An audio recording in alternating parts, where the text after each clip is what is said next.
Lo primero, estoy encantado de estar aquí con vosotros, encantado de escuchar a los anteriores ponentes y voy a intentar, ya que estoy el tercero lista, hilar un poco, ¿no? Porque al final son muchos conceptos, algunos relativamente rápidos y es importante que yo creo que haya una cadencia, ¿no? Y para hacer esta cadencia, bueno, lo primero es recoger uno de los datos anteriores, ¿no? O sea, cómo es posible, ¿no?, que el 80 y tantos por ciento de los proyectos de Data Analytics o de Big Data sean un fracaso. Y además ese dato no es en España ni en Europa, es un dato mundial, ¿no? Entonces, lo primero, yo haría foco en esto, que es un poco de lo que versa mi presentación. Intentar, bueno, pues este tipo de sesiones es súper importante, que por lo menos los que escucháis, los que estáis ahí un poco pues, detrás de la cámara, los oyentes, os llevéis al menos tres mensajes, ¿no? O tres tips que os puedan ser útiles para que cuando os abordéis en este tipo de megaprogramas, ¿no? Pues estamos hablando de cosas transformacionales, pues oye, pues de alguna forma estos retos que hemos superado otros, pues os sirvan como ayuda o como guía, ¿vale? Bueno, primero, antes que nada, contaros qué es Enagas, porque si os empiezo a hablar de Data Analytics y de la compañía a la que pertenezco y para la que trabajo durante ya más de 20 años y no sabéis a qué nos dedicamos, pues va a ser complejo, ¿no? Enagas se dedica básicamente a tres funciones, ¿eh? Aparece aquí en el gráfico. Transportamos gas, regasificamos y también almacenamos. Y hay, una de nuestras misiones es asegurar el suministro del gas en todo momento, ¿no? Y esta está en nuestra misión, ¿no? Una de las partes más importantes de Nagas es asegurar bueno, pues que haya siempre gas en el mercado, ¿no? Para su uso, ¿no?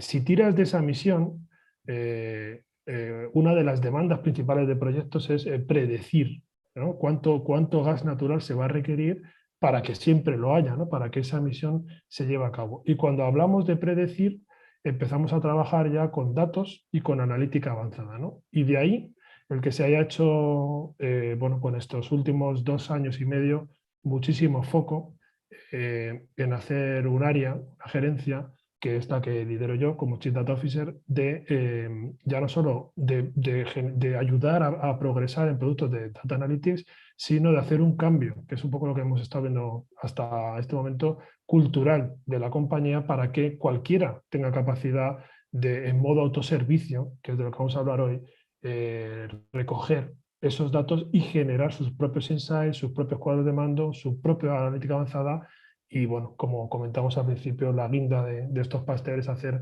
temas prescriptivos, ¿no? O sea, que la propia máquina ya tome decisiones a la hora de ejecutar procesos críticos de negocio. Bueno, vamos a ir directos al reto, ¿no? ¿Dónde está el reto? O sea, ¿por qué no se tiene éxito en programas de analítica avanzada y ya no te digo de autoservicio, ¿no?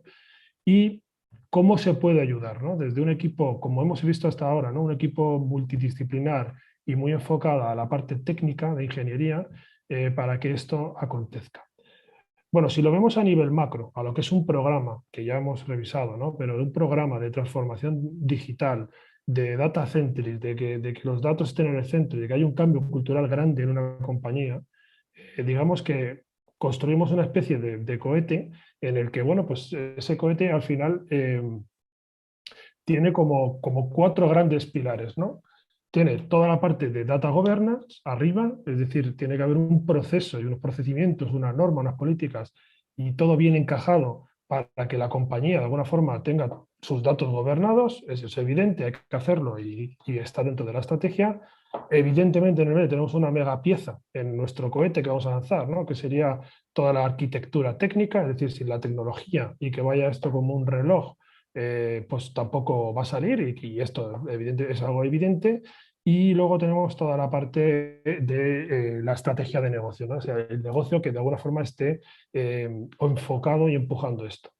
¿Y cómo es posible que teniendo esos tres pilares resueltos esto no funcione, ¿no? Bueno, pues porque faltan las tres de abajo, ¿no? Los cohetitos, ¿no?, los motores que hacen que el cohete de alguna forma se impulse, ¿no? ¿Y cuáles son, no? ¿Cuáles son? Bueno, pues lo primero, teniendo la estrategia clara y una arquitectura y el plan de gobernanza, Esto es básico, pero no fundamental, o sea, no es suficiente como para que el programa de Data Analytics avanzado funcione. Lo segundo, es imprescindible, ¿vale? Establecer métricas, un programa de alfabetización de datos transversal para toda la compañía y un modelo organizativo, ¿vale? Y de esto vamos a hablar ahora. ¿Qué métricas son? ¿Cuál es ese programa de alfabetización? ¿Y cómo son esos modelos organizacionales? ¿Y cómo los puedo aplicar yo a mi compañía? ¿Vale? Y por último, y también se ha hablado en las anteriores sesiones, es cómo ese equipo técnico de ingenieros preparado, data scientists, data engineers, arquitectos, toda esa amalgama de personas altamente cualificados, pueden ayudar, pueden de alguna forma recoger los casos de negocio y traspasarlos a algo que sea útil y que de alguna forma esté en el foco de lo que realmente la compañía intenta resolver, en el pain, ¿no? En el dolor, en aquello que la compañía requiere para data y analítica avanzada para resolver ese caso de uso, ¿no? Pues evidentemente con esos tres motores y todos los bloques anteriores, el cohete desde luego va a funcionar muchísimo mejor. Vale. Lecciones aprendidas. Bueno, primero, métricas. ¿Qué tipo de métricas? Bueno, pues nosotros en Enagas hicimos un ejercicio grande de medir desde que se arranca el caso de uso hasta que pasa a producción y además de manera continuada. No es las típicas conjuntos de métricas que recojo como proyecto y cuando tengo el proyecto se acaban las métricas. No, es un conjunto de métricas y de procesos que están en paralelo con el propio modelo ya una vez en producción. Y si dividen en dos, ¿vale? Luego hago un poquito más de foco. Hay unas métricas de seguimiento y hay otras métricas de valor entregado, ¿vale? KPIs dedicados a, oye, cuánto es el retorno, cuál es la eficiencia y cómo esa eficiencia a lo largo del propio paso a producción, de la ejecución de esos modelos, están siendo evaluadas, ¿vale? Lo siguiente, el tema de data literacy. Data literacy es la capacidad que tiene cualquier empleado de interpretar datos y usarlos de manera eficaz, ¿vale? Esto se dice muy fácil y se hace muy complejo, ¿vale? Porque eh, eh, no sé en vuestras compañías, pero como norma general, cuando un usuario se sienta en el ordenador, lo primero que arranca es una aplicación, ya sea SAP, ya sea Office, ya sea el Excel, ya sea el correo electrónico, pero no cambian el chip y lo que primero que arrancan son una base de datos de usuario, una base de datos de autoservicio y unas herramientas para desarrollar modelos analíticos, ¿no? Pues ese es el cambio que hay que hacer, tener la capacidad, evidentemente no de tirar todas las aplicaciones que tenemos ahora, pero sí la capacidad de sentarme enfrente de mi ordenador, tener un conjunto de datos gobernados, tener herramientas de modelado y ser yo capaz de hacer mis propios cuadros de mandos y de mis analíticas avanzadas, ¿vale? Ese es un poco el objetivo final, ¿no? Y además de manera continua, o sea, no se llega a un nivel de data literacy del 0 al 1, del 1 al 2, del 2 al 3, ¿no? Esto es un proceso que lleva tiempo, que hay que medir también, como hemos contado antes, y que de manera continua hay que ir mejorando, ¿vale? Y que evidentemente se queda en la compañía de por vida, ¿no? Y como tercer punto, los modelos organizativos. Modelos organizativos luego lo vemos un poquito más, ¿no? Pero hay muchísimos, ¿vale? Pero hay que establecer uno. Y si acaso ahora ajustarlo, pero uno y que sea el mejor para la compañía para la que estamos desarrollando, ¿no? Y aquí hay herramientas que nos ayudan, ¿no? Ya hemos hablado de los centros de excelencia y también vamos a hablar un poco de comités de alto nivel, comités de dirección en el que se ayuden a desatascar actividades típicas de, oye, de quién son estos datos, quién los puede compartir y quién los puede usar, ¿vale? Haciendo un poquito más de zoom en las métricas, os comparto las nuestras, ¿vale? Abiertamente, que ha sido un montón de horas de trabajo y un montón de revisión, pero que nos han sido muy útiles, ¿vale? Y aquí, si veis las métricas, bueno, hay una macrométrica, que es la gestión del valor de ese producto analítico, que se componen de tres en el ámbito principal: retorno, impacto y madurez, ¿vale? El retorno son rendimientos directos obtenidos del propio producto, el impacto mide los resultados clave y la madurez mide un poco toda la parte de framework alrededor de lo que estamos hablando, ¿no? O sea, cuán de maduro es el producto, cuán de maduro es la parte del gobierno, la parte de gestión del cambio que hemos utilizado, cuál de módulos son los metadatos, ¿vale? Todos estos KPIs o ámbitos principales se alimentan de un ámbito secundario que aparecen aquí en la columna del medio, ¿vale? Y que, bueno, si cogemos, por ejemplo, el megabloque de impacto, pues tenemos 4 KPIs debajo de él que ayudan a medirlo, ¿no? Por ejemplo, pues eso, la parte de sinergias, cuán de seguros están esos datos, qué calidad tienen esos datos y cómo se mide esa calidad, que también se puede medir, y temas de reputación, ¿no? Basados en los datos. En el apartado de Data Literacy, segundo motor de nuestro cohete, tenemos 4 puntos que yo creo que es importante que os llevéis en la cabeza, ¿vale? El primero de todos es evaluar. O sea, antes de ponernos a hacer un programa de Data Literacy, tenemos que evaluar cuál es el nivel de nuestros usuarios, ¿vale?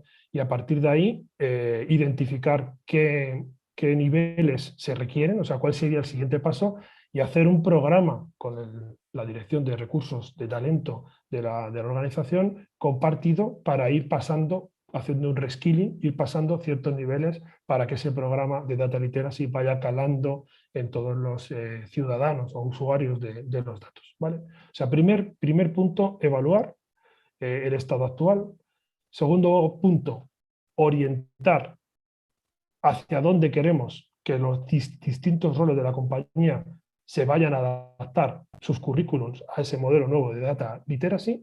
Y el tercer punto, y no menos importante, estar de manera continuada impulsando esto. O sea, he utilizado el verbo animar porque es así, es decir, al final es un esfuerzo extra pasar tu nivel curricular de datos de nivel 1 o 0 a un nivel 5, y de manera continua hay que estar ayudando y animando a que esto lleve consecución, ¿vale? Con respecto al modelo organizativo, importantísimo. En cada compañía es un universo. Es decir, aquí no hay una receta, ni muchísimo menos. Y la experiencia vuestra en vuestras compañías os va a ayudar mucho. Pero sí hay 4, de alguna forma, bloques o elementos que van a conformar un modelo organizativo de éxito, ¿vale? Uno ya lo hemos hablado, son los centros de excelencia, y además el compañero del principio ha detallado los roles que bien tienen que estar sí o sí. Otros son los comités, que yo no recuerdo que se hayan nombrado en estas ponencias, pero son básicos. Hay un comité operativo que de alguna forma, de manera con negocio, dilucida un poco todos los inconvenientes o los retos o los problemas que van acuiciando a lo largo de la evolución de propios proyectos de Data Analytics. Pero luego hay un comité ejecutivo superior, ¿vale? Que en nuestro caso ha sido imprescindible tener, que es a la hora de compartir datos entre diferentes empresas o subempresas o direcciones, incluso departamentos y gerencias, de quién tiene que acceder a esos datos, cuándo y cómo, ¿vale? Y muchas veces se requiere escalar este tipo de decisiones a comités de alto nivel, ¿vale? Y por último, hay lo que hemos denominado campeones ejecutivos, ¿no? Que son aquellos personas proclives en la compañía y de alguna forma impulsores del tema de los datos, y no están a lo mejor en un centro de excelencia, son simplemente personas que creen en esto y que hay que recogerlos y meterlos en el barco para que ayuden a impulsar todo el tema de una compañía data driven y no fallar en el modelo y no entrar en esa estadística tan triste, ¿no? Del 80 o el 80 y tantos por ciento de casos fallidos en este tipo de programas. Vale, bueno, yo creo que con esto sí que podemos llevarnos una copa de campeones, ¿no? Te ponemos todas las herramientas, todo lo que nosotros hemos aprendido en este proceso transformacional. Y como resumen último, y otra vez volver a recalcar, ¿no? Porque yo creo que es importante establecer métricas, programas de literacy y los modelos organizativos básicos, monitorizar todo esto de manera continua, es decir, no caigamos en la trampa de, bueno, meto KPI, meto cuadro de mando, pero lo dejo estar y me pongo a hacer otro tipo de proyectos. Tiene que haber un proceso continuo de monitorización y que esos proyectos que se lanzan se puedan medir con la calidad que se requería al principio. El tema de la influencia y de animar, es decir, esto la gente pues al final se viene abajo porque cambiar es durísimo. Son años, o sea, aquellos consultores que os cuenten de que en 6 meses esto está, ya os digo yo que no es así, son años, y tener la capacidad de influir en el compromiso de toda la organización. Y cuando hablo de influir en toda la organización es tanto de arriba a abajo como de abajo a arriba. Esto es crucial. Y, por supuesto, darle la vuelta a los modelos organizativos y hacer que, pues, que todo el tema de burocracia y de procedimientos, darle la vuelta y usarlos para que sean de verdad útiles y ayuden a la hora de resolver conflictos y de apoyar este tipo de iniciativas. ¿Vale? Bueno, oye, pues por mi parte nada más. Me dejo estos 4 puntos de resumen y de reflexión y de aprendizaje que yo ojalá me los hubieran contado a mí cuando empecé todo este recorrido en el mundo tan transformacional. Muchas gracias por vuestro tiempo, y cualquier cosa, pues aquí me tenéis.